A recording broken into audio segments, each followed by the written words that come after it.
Hi, and thank you for joining us for this episode of the State of Leadership Simple and Beyond. That is Robert Hilliard. I am Whitney Wiley, and we are here on Thursdays, 3 p.m. Eastern, 12 noon Pacific, talking all things leadership. And today we're going to be talking about you and your brand and repairing it if there comes a point in time when you have to do that, which there probably will be, right? It may not be a catastrophic change to your brand. It may be something simple, but there are always going to be times when we stick our foot in our mouth or worse, blow up our business or blow up some relationships, and we have to do some damage control and repair that. And that's what we're going to talk about today. We'll start with what is your personal brand? What is brand? Why does it matter? And then Robert's got a story that he's going to share, very interesting story. And it's something I think that we all do to some degree or another. This just went a little too far and turned out to be financially catastrophic. And then we'll talk about rebuilding, right? Having some resilience and what you need to do to rebuild your brand, to undo the damage that's been done.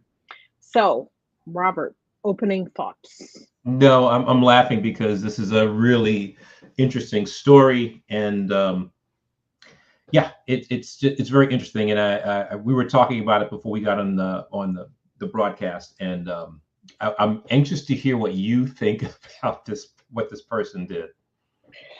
So let's start with what is a brand, right? What is a brand? And I think typically we think of brand, people think logos, they think taglines, and that's part of it, right? There are two parts really. There's the image that you want to portray, and then brand really is the way that you're ultimately seen, right? How people experience you. And in this context of leadership, this is how you show up as a leader. And when I'm training on this subject, I will ask the trainees what they think their brand is. And then I say, if I were to go to your team members, what would they say your brand is, right? Or how do they think of you, or how do they perceive you? Because often, they're not the same. And that's the component that is about self-awareness, and we're always talking about self-awareness. So it's not what you want it to be, it's the way people see you, the way they experience you.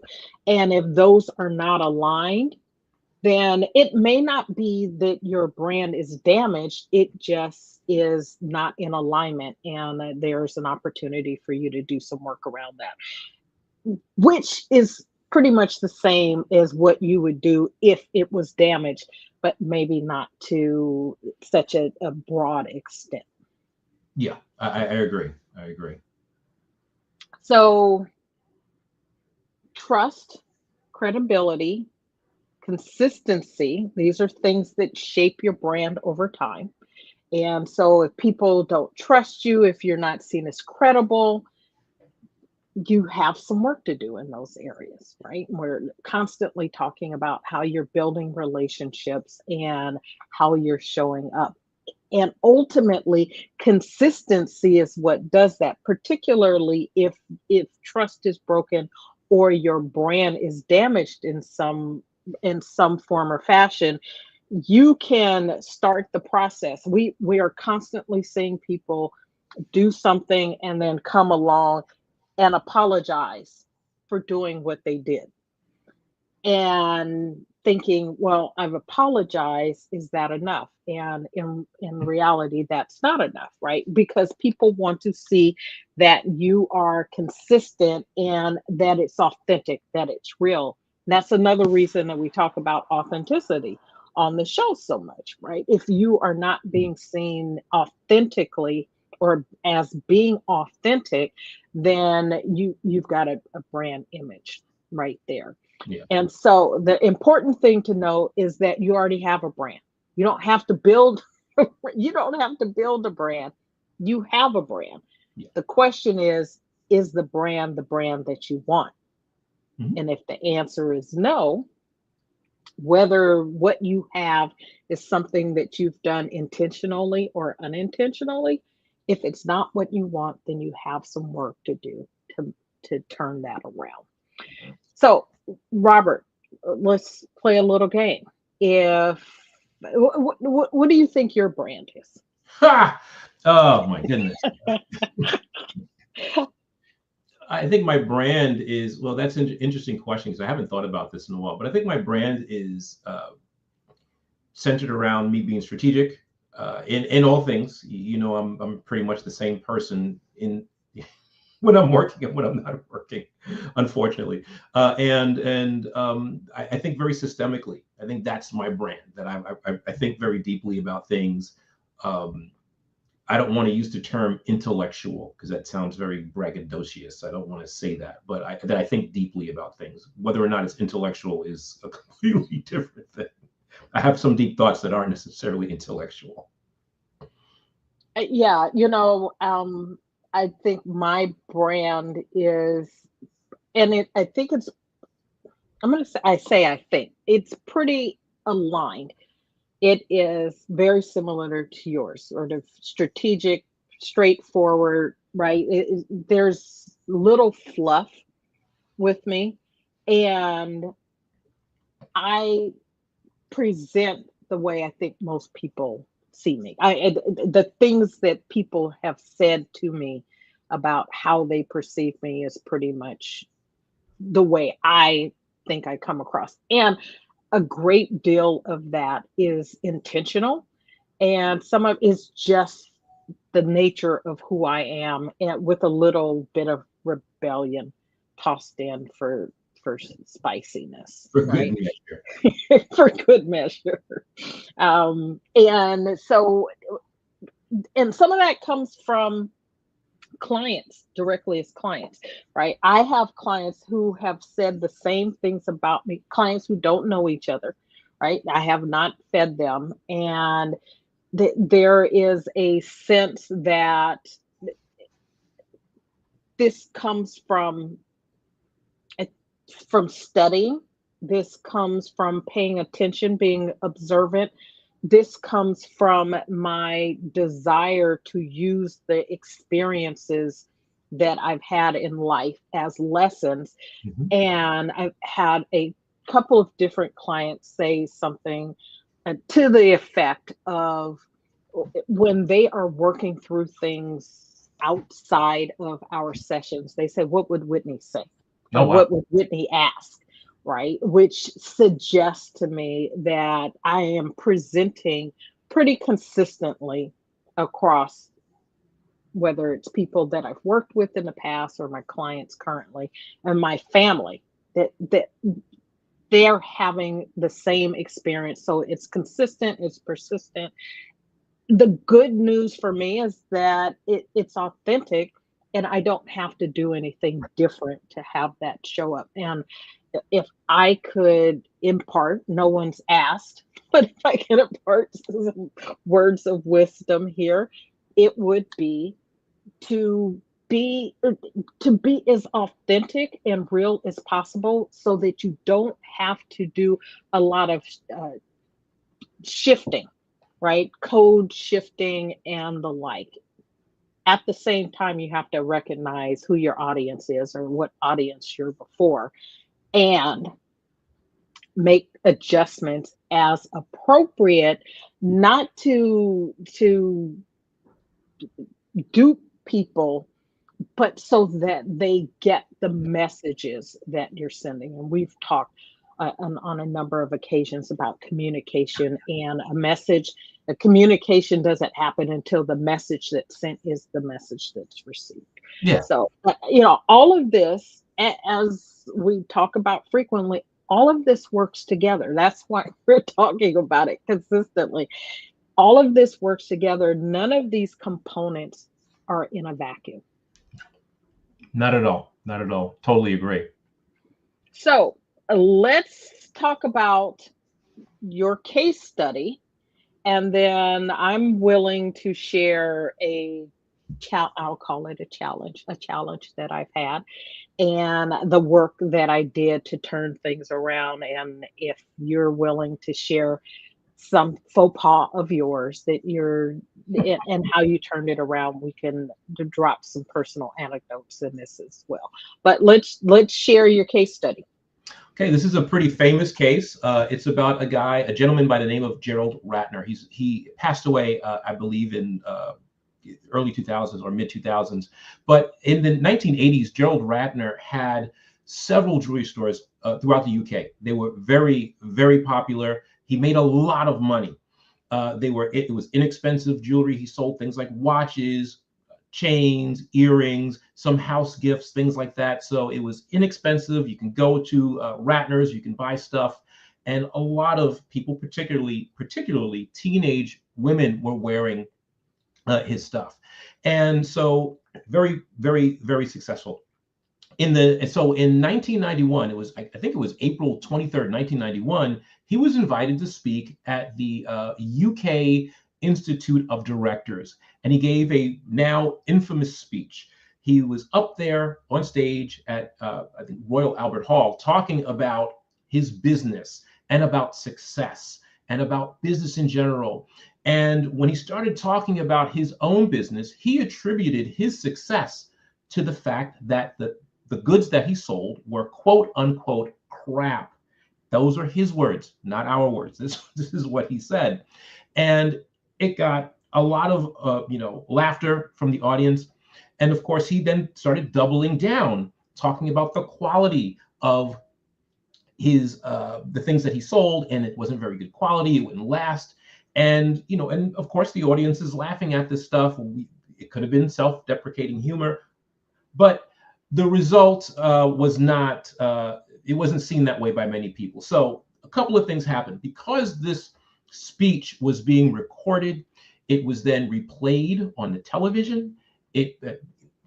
Quotes were put in newspapers, and that was one thing that happened. The effects of this were that people immediately stopped buying his products. Those people that bought those products felt insulted, and so they stopped going to his stores. The other thing that happened was the company went bust, and he was actually fired from his own company. The board fired him. So eventually he did kind of rebrand himself and come back, but the damage was done. He spent a long time trying to recover from that. So that's the case study. So it's interesting. You said maybe it was self-deprecating. That was sort of the way I saw it. The challenge with that and self-deprecation in general is that it, it and in his case, he did it because his PR person told him to inject some humor, right? To start with some jokes and whatnot. And one of the things we often will do when we are nervous or trying to be funny and we don't want to offend anyone else is direct that back towards ourselves. So it's understandable how he got there. The obvious nature of not really stopping to think about what he was deprecating, because it wasn't just about him and his products, as you just said. It was also sent a message to the people that bought those products, right? It said something about them as well. And maybe if it were somehow solely about him, it would have been one thing, but that it was about him, about the business, about the quality of the products that they sold, and it was about the customers. It was said something about the customers, sort of a perfect storm of badness Well, resulted in where they landed. well, I think it's really interesting because we're talking a little bit, we're getting a little into the psychology of it. So you have this person who's very successful, Hmm. uh, in front of a bunch of other really successful people. His products are inexpensive. I'm not saying they're cheap, inexpensive, right? So quite possibly the people that are certainly the people that are buying those products don't have that level of success, right? Hmm. And they hear him say something like that, they probably are thinking, well, this guy is making money off of my back. I'm a patsy for this person. This person is not trying to sell me quality goods. This Right. person's just trying to make a quick buck off of me. If I've worked really hard, and this is, Ratner's is all I can afford, I have a certain level of pride in getting Yes. that. And this person is saying that, well, you're a sucker. So I think, I don't know anybody that purchased that stuff from Ratner's, but um, I can only imagine that Yeah, played into it. absolutely. And the other thing that struck me is that this was a couple of decades ago, right? A few Mhm. decades ago. Very different environment than what we have. So he was speaking to a particular audience of people. It was recorded, it was shared and disseminated. In today's day and age, right? We would say, let's say that same thing happened, there would be hundreds of people possibly in the audience with their phones Mhm. recording Mhm. and sending that message. Not only them sending that message, but interpreting the message, right? Because I've shared this before, spend probably way more time on YouTube than I should, but looking at different things and looking at how different people interpret different events of the day.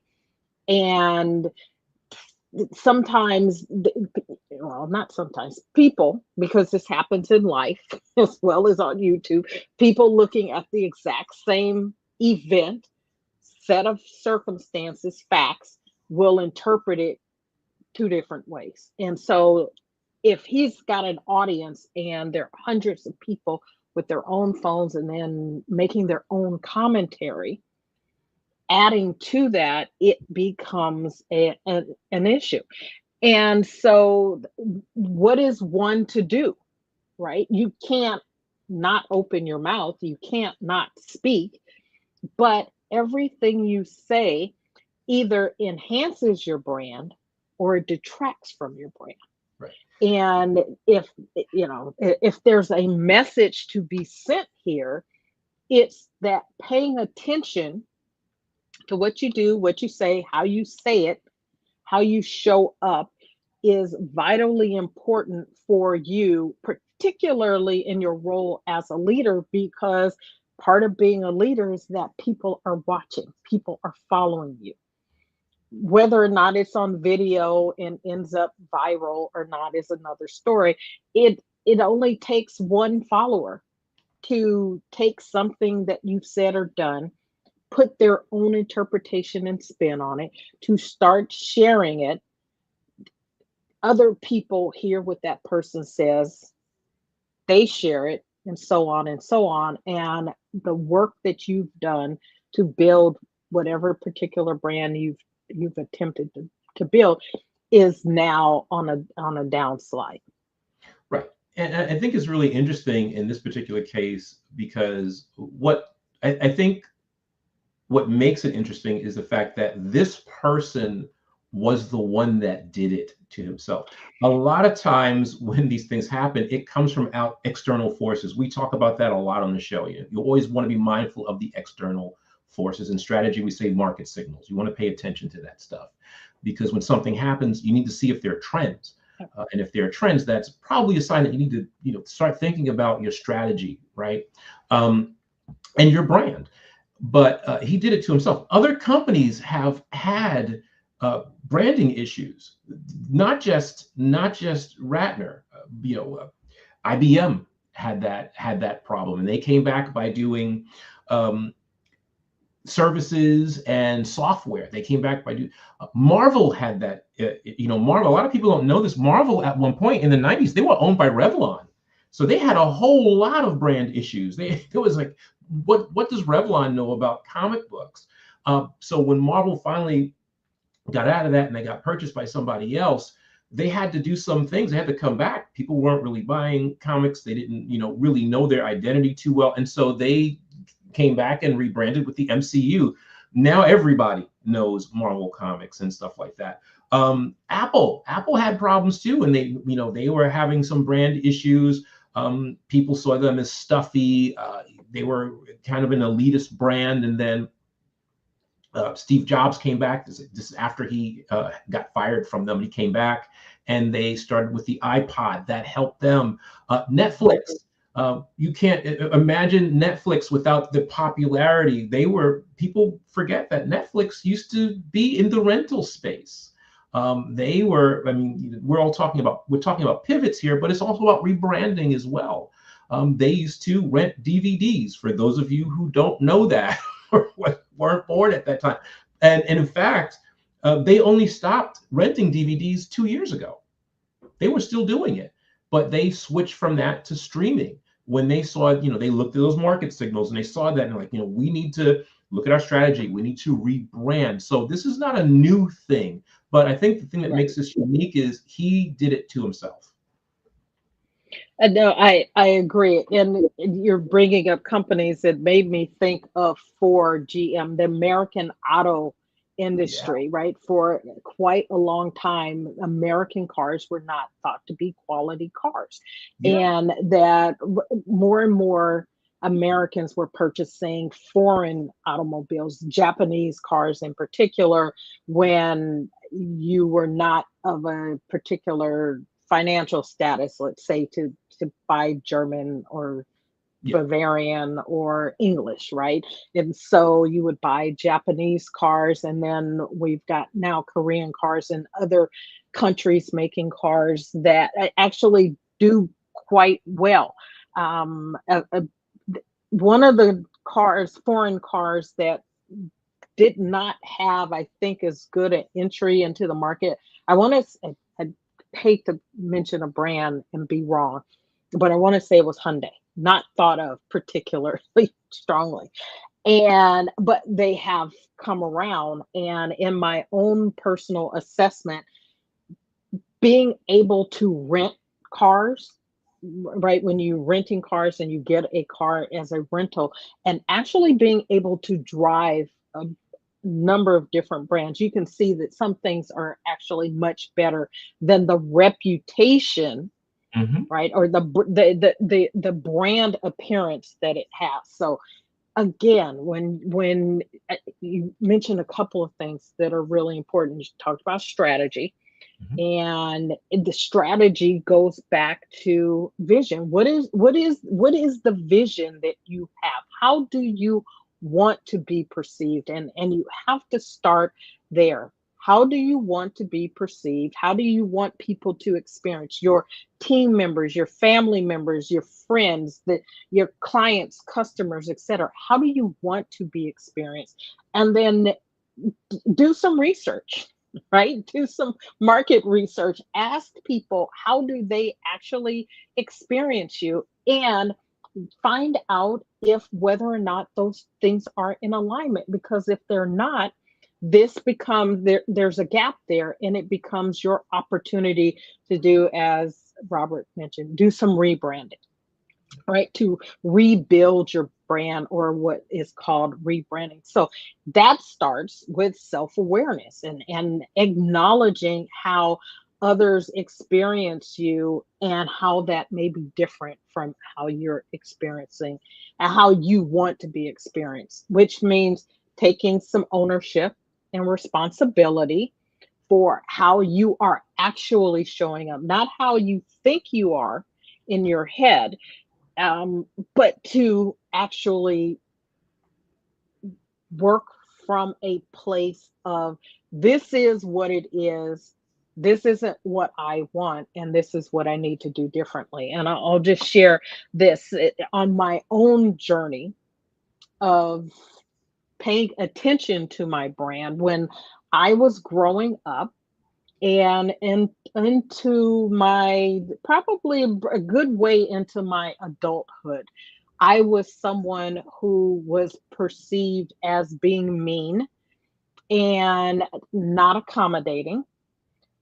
And I'm going to say I will own that that was true. I wasn't particularly happy, and there things weren't working the way I thought they should. Right? We go through like this isn't how it should be, and the reality is we don't live life the way it should be. We live life the way it is, and we can have all kinds of desires for it to be something different, but the reality is right now in this moment it is what it is. And there are events and choices and things that have led to what is in this moment. And so I would always get, I could be walking down the street and random strangers would say, "You're such a pretty girl. Why don't you smile?" Or "Why are you so unhappy?" Or what? And that would exacerbate what I thought and what I was in, made me a little bit defensive. There came a point in time where I had to stop and say, well, if random people I know, my family, friends, strangers on the street are saying this must be what it is, regardless of what I thought it was inside. So taking the time to do some reflection and introspection becomes a huge part of this, because you can't get the self-awareness you need if you don't know what the problem is. You can't fix the problem. And I'm not saying necessarily that whatever your brand is a problem, but you can't change it if you don't know what it is. And so and that means you have to own it, right? You have to own it. And so if you're hearing the same things over and over again, so from your market research, you're hearing the same things over and over again, and it's not an answer that you like or the one that you want to portray. You have to do something about it. And so getting some clarity around that becomes huge. And then it becomes about what are you going to do to turn that around? And that goes back to something I said earlier about consistency, right? It's not going to be that one day I showed up and had a smile on my face, and all of a sudden people, oh, she's happy go lucky and everything is fine. No, it had to be work that I did internally that turned that around, and then showing up right in that way, not in a fake way, but genuinely, and finding the things. And I'm not going to go into every little detail of that, but being consistent becomes a part of how people then start to say, oh, this isn't an act, right? This isn't an act. This is, oh, she's changed, or she's changing, if that's the case, or he's changing, or whatever it is. You reminded me of a long time ago. I was on a business trip to Dallas, and I was down there for a week doing some business. And I remember, I forget the gentleman's name, but he ran the technology department down there.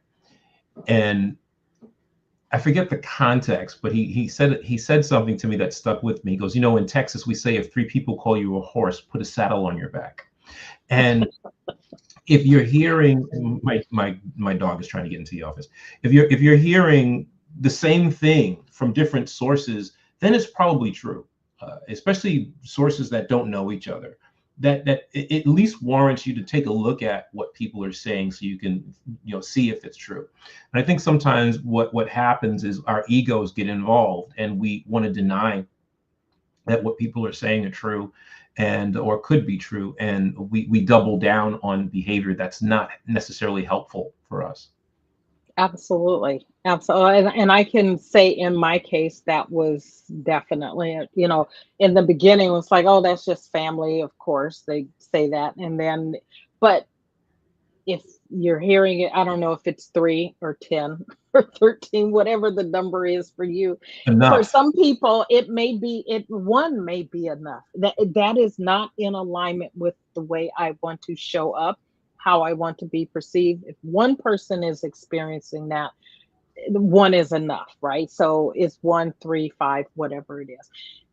But the key becomes the actions that you take to turn things around have to be consistent, and whether it is a personal brand or a corporate brand, right? It's not enough to show up and say I'm sorry, right? If some outside influencer, some external thing creates a crisis for you, right? It's not enough to just say, oh, I'm sorry, I'll do better, or I'm going to do things differently.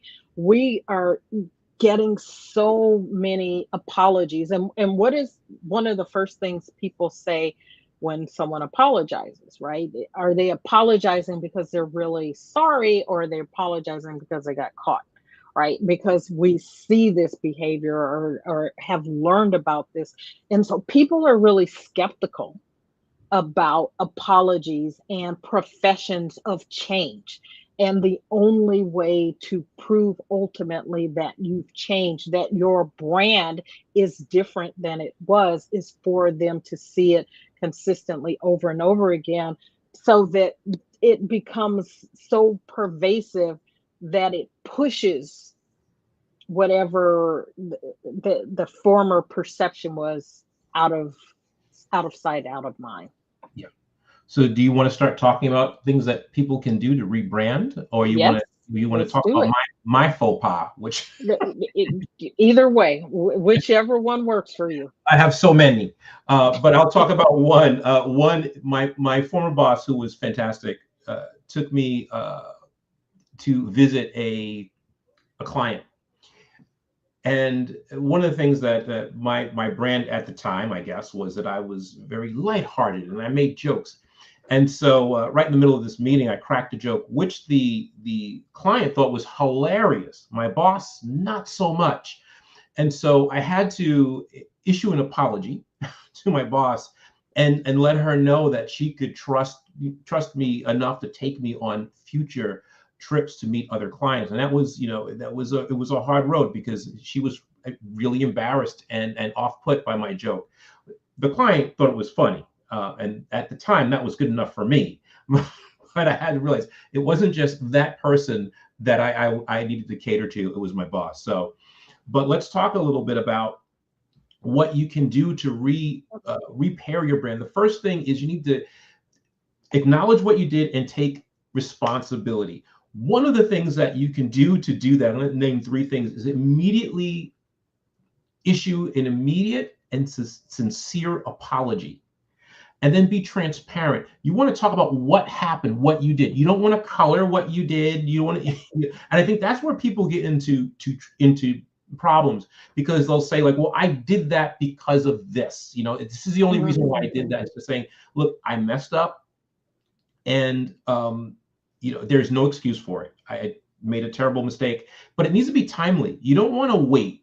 Right. We see this with people, with celebrities all the time. They get caught doing something, and then it's the thing that they did was out there for a long time.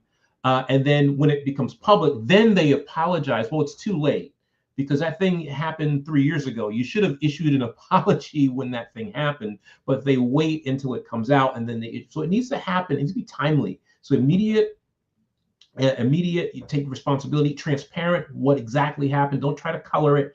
And then you need to take some concrete action. Apologies are empty if you're not taking steps to rectify the issue. So people need to see that you're actually making or taking some steps to actually change. And that's what's really important with that first step. I agree wholeheartedly. Yeah. Some people, when I was talking about that just now, some people immediately jumped into my head. I do not want to mention because I want to bring controversy. I think the second thing you could do is really understand, and you talked about this, understand the impact. How is the mistake you made, how is it affecting your brand? You want to assess the damage. So you want to do things like market research. You want to monitor social media. What are people saying about you? Hopefully they're not saying bad things about you on social media, because that becomes unwieldy. It just starts to multiply and multiply. But sometimes when you have a big company, you have a big social media presence, people will say stuff on social media. You also want to get some feedback from your clients. Really important. Maybe you want to do some research there, do a survey there, or even just do an informal thing. You talk to people. If you're in sales, you go on the sales floor and you do that stuff. Or maybe you want to do a focus group, bring people in and talk about it. It gives you an opportunity to apologize again and to be transparent about what happened. And it really shows that you're trying to make change and move things in the right direction. I think that the important thing there is recognizing that this is a change process, right? And that it requires concerted, intentional action. And that again, the consistent piece of this, that people need to see that you are serious and intentional about turning things around, and that it's not a PR stunt, again, whether it's personal or corporate. Yeah. And the third thing and the last thing that I'm going to mention today is you need to develop a long-term recovery plan. In the case of my boss and my faux pas, it took many months to rebuild that trust. She was like, I am not taking you any place again where you're going to embarrass me. And I was like, yeah, I totally, that's understandable. Let me work hard to regain your trust, and that will not happen again. So you want to do it. You want to have consistent, positive action. You have to be consistent.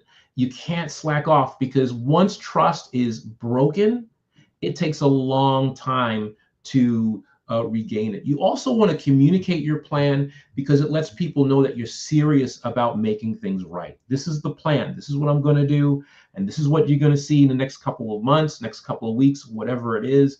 I'm going to be working really hard to regain your trust, and you will be seeing me doing these things. And then you have to actually do those things. Absolutely right. That was one of the things I wrote down, was walk your talk. You have to walk your talk. If you do not, you just end up damaging further.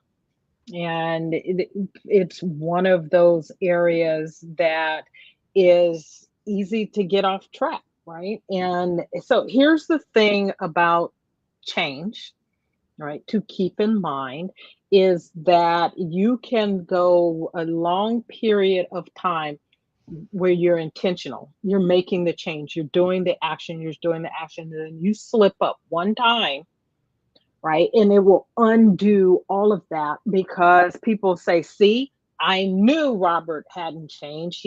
He's still doing the same thing. And maybe it's been months, maybe it's been years. And you have to, as the person who's making the change, recognize that that is also part of the process, that you're not going to get it perfect. You're not going to get it right every single time. And therefore, you can't get defensive if people don't recognize that, or don't accept that you've changed. I'll put it that way, right? They may not accept that you've changed if you have a slip up, and you acknowledge that.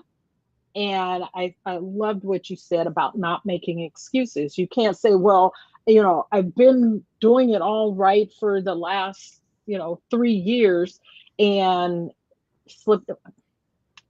You're right. Here's the mistake that I've made, and then pick up and move on. And I think I'm pretty sure I've talked about this concept. This is not mine. I learned it from another coach. This concept called the DIF, right? It's duration, intensity, and frequency. And as we're making change, there are going to be times when we're going to revert back, or potentially can revert back.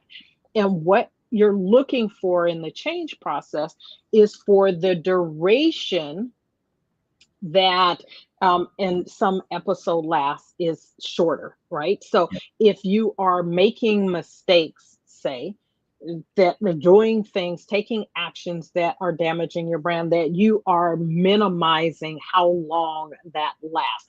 The intensity of the actions that you're taking, that you're minimizing that, and that the frequency between those episodes gets longer and longer to the point where, no one can even remember how long it's been since you've done that thing. And that you just have to recognize that change is a process, and you're going to have or potentially can have slip ups, and you need to be prepared for that, whether or not you can prepare others for that. That they recognize that you're human and prone to mistakes. It's easy for us to say that, right? It's a little less easy sometimes for people to be understanding around that. And you need to keep all that in mind and your actions in context. Yeah, I think it's really important because as you were talking, I was thinking about people that have made some serious errors and had to rebrand, and and they did so well that you don't even remember that there was Robert Downey Jr. He was a mess, and people wouldn't hire him. Now people hardly even remember that there were issues with him. Another thing, Ernie Johnson, Charles Barkley, Shaq, and King Smith. They made a joke about a basketball player a couple of weeks ago.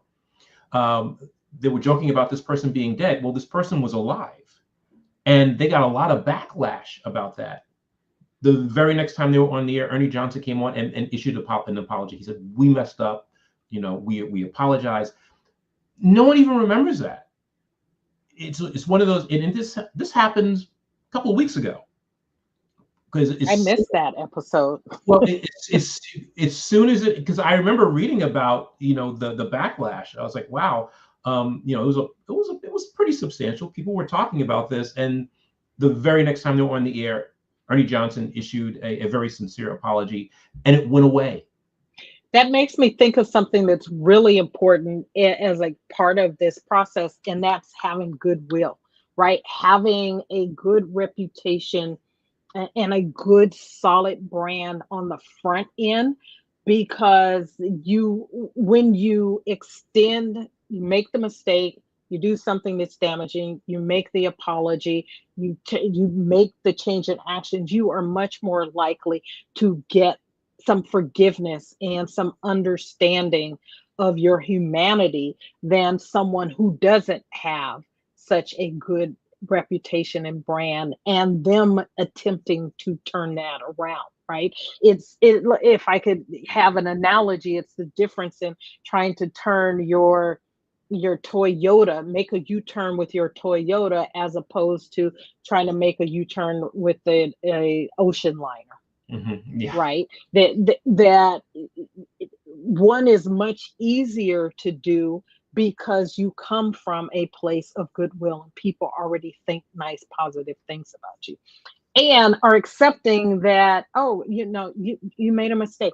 We all make mistakes, as opposed to there you go again, right? There that person is again, constantly, and now, oh, so now you're trying to change, Yeah. right? And so again, it starts from, how do you want to be seen? How do you want to be known? How do you want people to talk about you? Right? And it could be easy to say, well, I don't really care what people think. If you are relating to and interacting with other people, and as a leader, that is a part of it, then you have to care.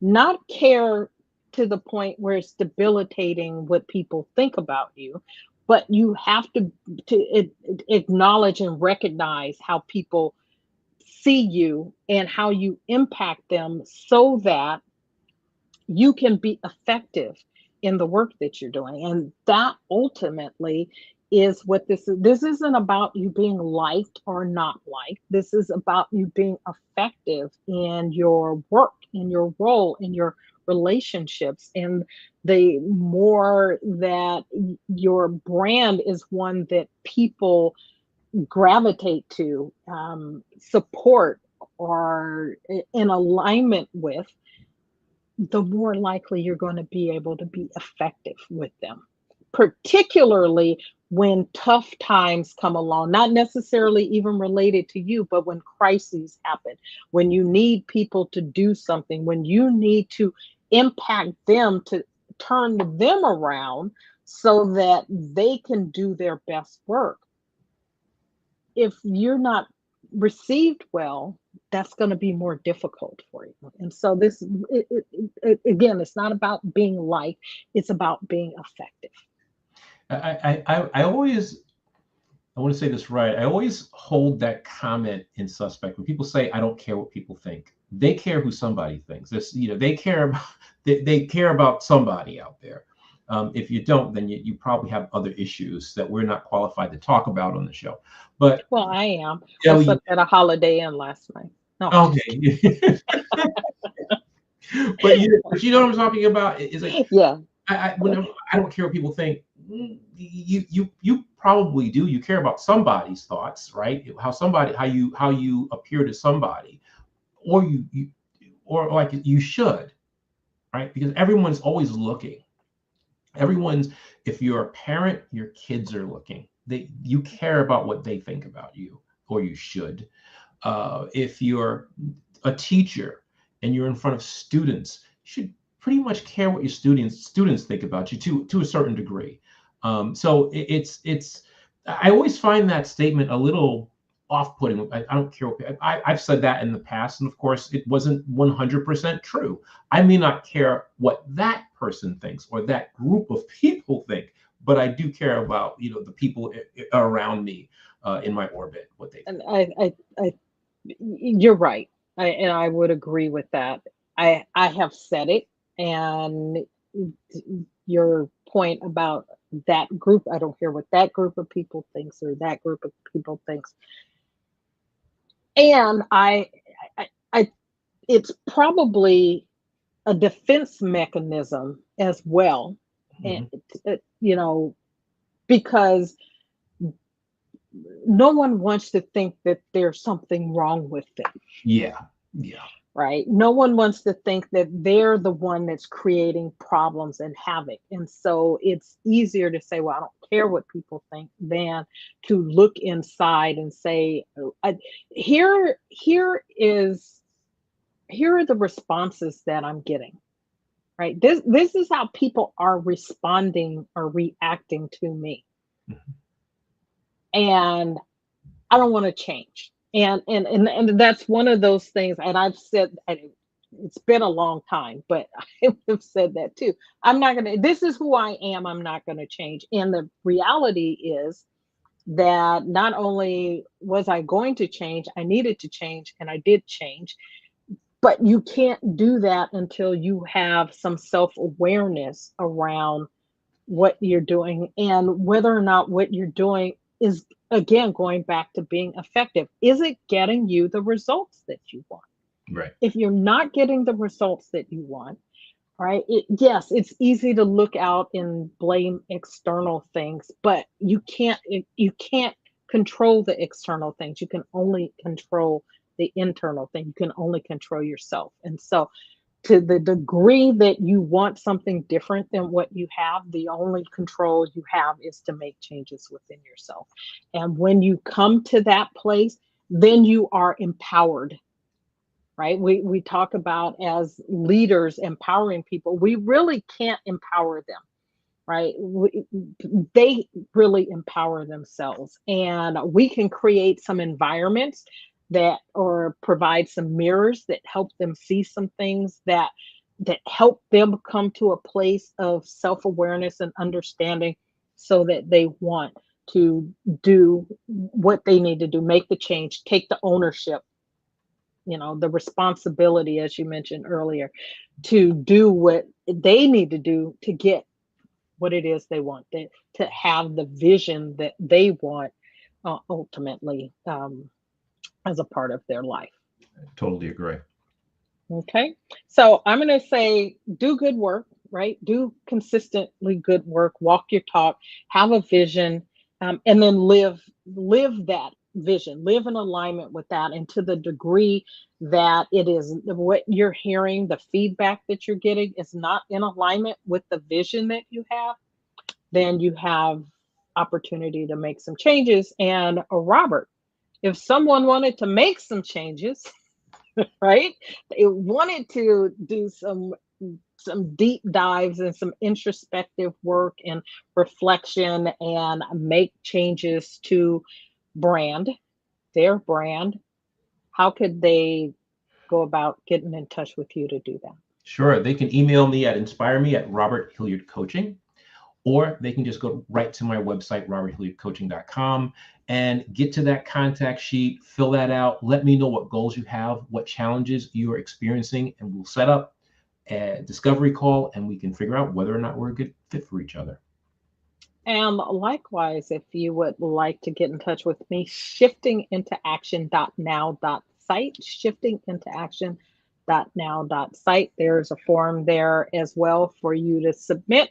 Let's get together, talk about how I can help you, or if I need to make a referral to Robert or someone else who would be a better fit for you. I'm all about helping you do what you need to do. And if I'm not the right person, let's find that person for you. If Amen. you are interested in being a guest on the show, we are currently looking for guests. Reach out to Robert or I, and let's talk about how you would be a fit for the show. Or if you have a topic that you would like for us to cover, please drop us a line and let us know. If you are watching on YouTube, please like, subscribe, and share. If you're watching on one of the other platforms, whether live or Memorex, that's a Wayback Machine, huh? Oh, wow. Live or on replay. Live or on replay, drop a comment, let us know. And what are you doing? Right? What are you doing to make a change in your brand? Right? What are some of the things? Share with us things that you have done. Let's keep this conversation going. And so we want to thank you for joining us on this episode of The State of Leadership, Simple and Beyond. Again, we are here on Thursdays, 3 p.m. Eastern, 12 noon Pacific. And until next time, take care. Bye now.